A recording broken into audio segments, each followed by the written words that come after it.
Hi అండి, ఈరోజు మనం పెసరట్టు అల్లం చట్నీ ఎలా చేయాలో చూద్దామండి. ఈ పెసరట్టుకి అల్లం పచ్చడి చాలా బాగుంటుంది కదా. ఈ ప్రాసెస్ని ఎలా చేయాలో సింపుల్గా ఒకసారి మనం చూసేద్దాం. ముందుగా ఒక కప్పు పెసలు తీసుకోవాలండి. మనం ఏ కప్పుతో అయితే పెసలు తీసుకున్నామో సేమ్ అదే కప్పుతో ఒక కప్పు బియ్యం తీసుకోవాలి. అలానే ఒక గుప్పెడు మినపగుళ్ళు తీసుకోవాలి. మినపగుళ్ళు వేయటం వల్ల పెసరట్టుకి టేస్ట్ చాలా బాగుంటుందండి, రోస్ట్ వస్తుంది. ఇప్పుడు ఈ మూడింటిని మనం ఒక 6 అవర్స్ పాటు నైట్ అంతా నానేసుకోవచ్చు. మార్నింగ్ అయినా ఒక 6 అవర్స్ పాటు ఈ మూడు మొత్తాన్ని కలిపేసి మనం నానేసుకోవాలి. నేను 6 అవర్స్ పాటు నానేసుకున్నానండి. ఇప్పుడు చూడండి, చక్కగా నానిపోయినాయి. పెసలు, బియ్యము, మినపగుళ్ళు చక్కగా నానిపోయినాయి కదా.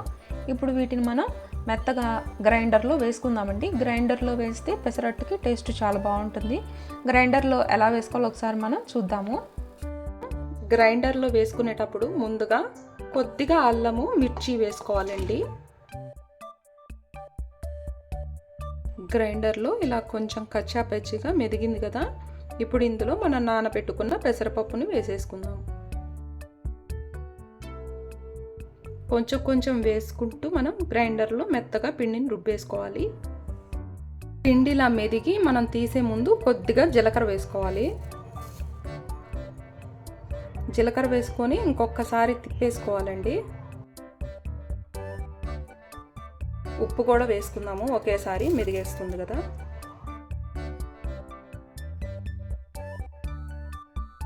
పిండి మొత్తాన్ని ఇలా మెదిగించుకొని ఒక గిన్నెలోకి తీసుకున్నామండి. ఇప్పుడు మనం ఇందులోకి అల్లపచ్చడి ఎలా చేసుకోవాలో చూద్దాము. అల్లపచ్చడికి ముందుగా ఇలా ఒక కళాయి పెట్టుకొని 1 స్పూన్ ఆయిల్ వేసుకోవాలి. ఆయిల్ కొంచెం హీట్ అయినాక మినపగుళ్ళు వేసుకోవాలి. కొంచెం పచ్చిపప్పు ఇలా ఫ్రై చేసేసుకోవాలండి.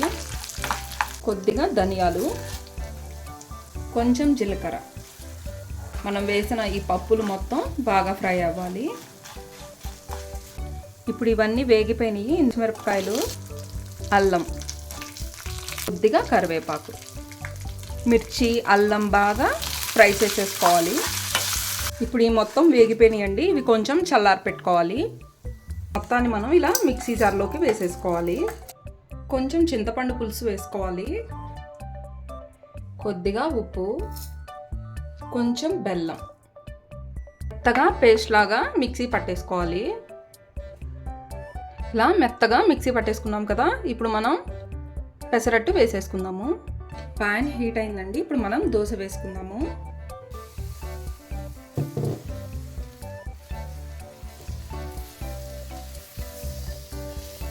ఆయిల్ వేసుకోవాలి ఇలా.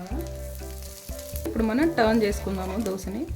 రెడీ అయిపోయిందండి. ఇప్పుడు మనం ప్లేట్లోకి తీసేసుకుందాము. ఇప్పుడు ఇంకొక దోశ వేసుకుందాము.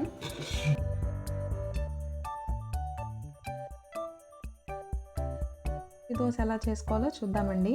ఇప్పుడు ఫస్ట్ మనం ప్లెయిన్ దోశ వేసుకున్నాం కదా. ఇప్పుడు ఈ దోశలో కొంచెం జీలకర్ర, కొంచెం అల్లం, సన్నగా తరపెట్టుకున్న పచ్చిమిరపకాయలు, ఉల్లిపాయ ముక్కలు వేసుకొని దోశని బాగా రోస్ట్ అయ్యేలాగా కాల్ చేసుకోవాలి.